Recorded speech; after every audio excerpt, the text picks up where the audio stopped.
Hello दोस्तों, आप लोग कैसे हैं? आते हैं ठीक होंगे। आज हम क्लास 7 चैप्टर 1 पर्यावरण पर्यावरण के अभ्यास प्रश्नों की चर्चा करेंगे। देखिए, निम्न प्रश्नों के उत्तर दीजिए। प्रश्न एक क्या है? पारितंत्र क्या है? वह तंत्र जिसमें समस्त जीवधारी आपस में एक दूसरे के साथ तथा पर्यावरण के उन भौतिक एवं रासायनिक कारकों के साथ परस्पर क्रिया करते हैं जिसमें वह निवास करते हैं, पारितंत्र कहलाता है। ठीक है, वह तंत्र जिसमें समस्त जीवधारी आपस में एक दूसरे के साथ तथा पर्यावरण के उन भौतिक एवं रासायनिक कारकों के साथ पर्यावरण मतलब कारकों के साथ परस्पर क्रिया करते हैं जिसमें वह निवास करते हैं, पारितंत्र कहलाता है। ये सब ऊर्जा और पदार्थ के स्थानांतरण द्वारा संबंध है, मतलब संबद्ध है।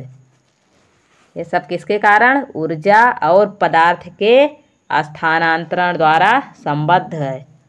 अगला देखिए,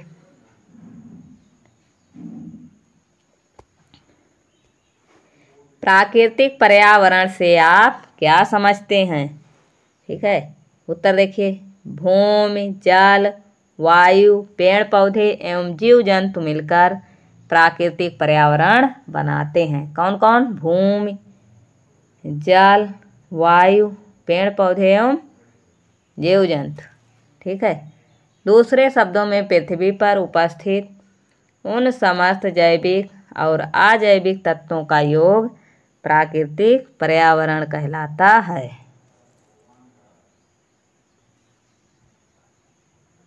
पर्यावरण के प्रमुख घटक कौन कौन से हैं?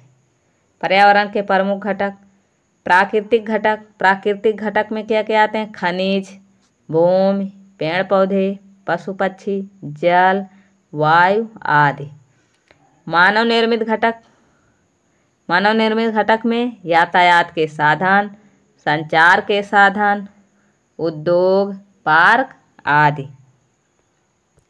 घ नंबर देखिए, मानव निर्मित पर्यावरण के 4 उदाहरण दीजिए। मानव निर्मित पर्यावरण के उदाहरण हैं यातायात के साधन, संचार के साधन, उद्योग और पार्क। स्थल मंडल क्या है? पृथ्वी की ठोस परपटी या कठोर ऊपरी परत को स्थल मंडल कहते हैं। पृथ्वी की जो ठोस परपटी या कठोर ऊपरी परत को स्थल मंडल कहते हैं, जहाँ हम लोग रहते हैं। यह चट्टानों एवं खनिजों से बना होता है एवं मिट्टी की पतली परत से ढका होता है। कौन? स्थल मंडल। या पहाड़, पठार, मैदान, घाटी आदि जैसी विभिन्न स्थलाकृतियों वाला विषम धरातल है। ठीक है, या पहाड़, पठार, मैदान, घाटी आदि जैसी विभिन्न स्थलाकृतियों द्वारा बना विषम धरातल होता है। ये स्थलाकृतियाँ महाद्वीपों के अलावा महासागर की सतह पर भी पाई जाती हैं। ये स्थलाकृतियाँ महाद्वीपों में तो पाई ही जाती हैं और महासागर की सतह पर भी पाई जाती हैं। स्थल मंडल वह क्षेत्र है जो हमें वन, कृषि एवं मानव बस्तियों के लिए भूमि, पशुओं को चरने के लिए घास स्थल प्रदान करता है। यह खनिज संपदा का भी एक स्रोत है। कौन? धरातल। धरातल क्या है? खनिज संपदा का एक स्रोत है।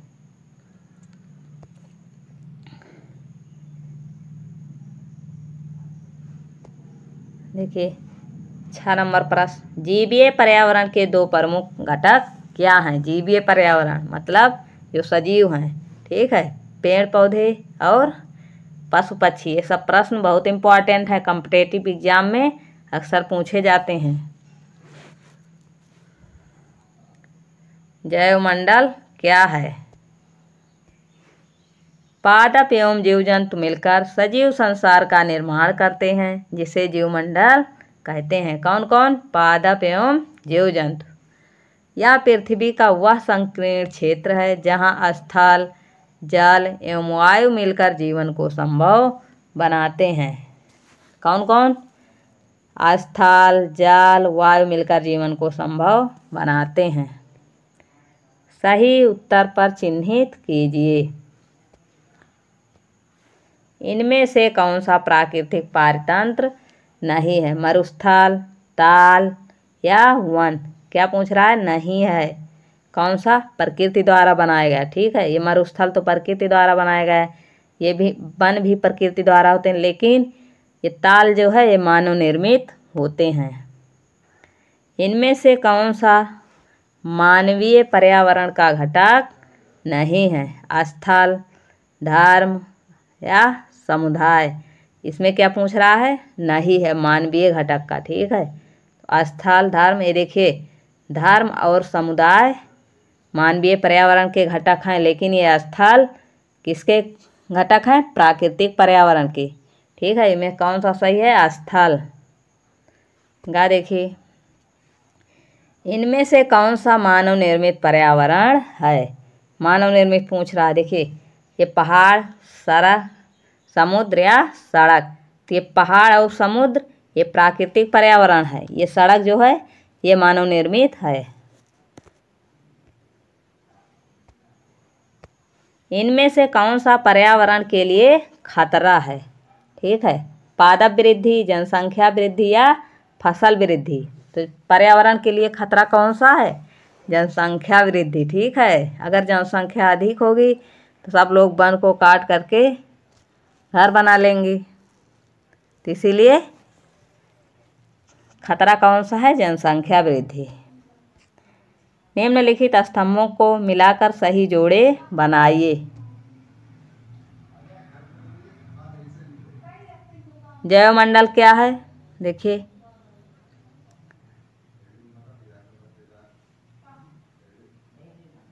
वह संकीर्ण क्षेत्र जहाँ स्थल, जल एवं वायु परस्पर क्रिया करते हैं। ठीक है, वायुमंडल क्या है? वायुमंडल पृथ्वी को घेरने वाली वायु की चादर है। जलमंडल क्या है? जलीय क्षेत्र है। पर्यावरण क्या है? हमारे आसपास का क्षेत्र। कारण बताइए। मानव अपने पर्यावरण में परिवर्तन करता है। उत्तर देखिए, मानव अपने पर्यावरण के साथ पारस्परिक क्रिया करता है और उसमें अपनी आवश्यकताओं के अनुसार परिवर्तन करता है। वह अपनी आवश्यकता के लिए फसल उगाता है, पशुओं को पालता है, वस्तुओं को निर्मित करने के उद्योगों की स्थापना करता है, आवागमन के लिए यातायात के साधनों का निर्माण करता है, नदियों पर बांध बनाकर बाढ़ नियंत्रण और सिंचाई का प्रबंध करता है। ये सभी मनुष्य को पर्यावरण से प्राप्त नहीं होता, बल्कि वह पर्यावरण में बदलाव करके प्राप्त करता है। आगे देखिए, पौधे एवं जीव जंतु एक दूसरे पर आश्रित हैं। उत्तर देखिए, सभी पेड़ पौधे, जीव जंतु एवं मानव अपने आसपास के पर्यावरण पर आश्रित होते हैं। प्रायः वे एक दूसरे पर आश्रित हैं। जीवधारियों का आपसी एवं अपने आसपास के पर्यावरण के बीच का संबंध ही पारितंत्र का निर्माण करता है। अधिक वर्षा वाले वन, घास स्थल, रेगिस्तान, पर्वत, झील, नदी, महासागर एवं छोटे से ताल का भी एक पारितंत्र हो सकता है। किसका किसका? अधिक वर्षा वाले वन का, घास स्थल का, रेगिस्तान का, पर्वत का, झील का, नदी का, महासागर का और छोटे ताल का। इन सब का क्या हो सकता है? एक पारितंत्र हो सकता है।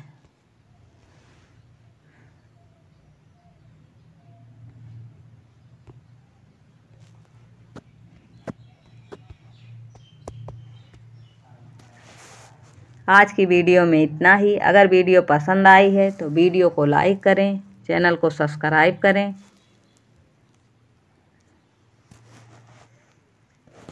धन्यवाद।